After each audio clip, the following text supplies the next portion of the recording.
தமிழகத்தில் நடப்பது திராவிட மாடல் அரசுகள குழு அரசாங்கம் என்று எடப்பாடி பழனிசாமி விமர்சனம் செய்துள்ளார். ஆரணி தொகுதி சேவூரில் நடைபெற்ற பொதுக்கூட்டத்தில் அதிமுக வேட்பாளர் கஜேந்திரனை ஆதரித்து எடப்பாடி பழனிசாமி பேசினார்.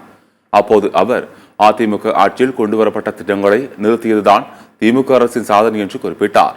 திராவிட மாடல் அரசு நடைபெறுவதாக ஸ்டாலின் குறிப்பிடுவதை சுட்டிக்காட்டிய எடப்பாடி பழனிசாமி குழுக்கள் அரசு இது என்று விமர்சனம் செய்தார். அரசினால் அமைக்கப்பட்ட 40 குழுக்கள் என்ன செய்தது என்றும் அவர் கேள்வி எழுப்பினார்.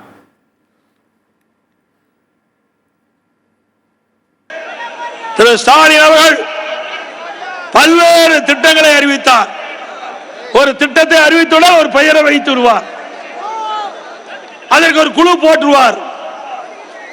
அப்படி 52 குழுக்களை போட்ட ஒரே அரசாங்கம் இந்தியாவில் திரு ஸ்டாலின் தலைமையில் அரசாங்கம் தான். அதுக்கு திராவிட மாடல் ஆட்சி இல்ல, குழு அரசாங்கம் என்று மக்கள் பேசிக் கொண்டிருக்கிறார்கள். அந்த குழு போட்டு அதோட முடிஞ்சு போச்சு. அந்த திட்டம் அதோட கிடப்புல போட்டுருவார். இப்படி 52 குழுக்கள் போட்டீர்களே, இந்த 52 குழுக்களுடைய பணி என்ன? நாங்கள் வெள்ளை அறிக்கை கேட்டோம், இதுவரைக்கும் வெள்ளை அறிக்கை கிடைக்கவில்லை. இந்த குழு என்ன செய்தென்றே தெரியவில்லை.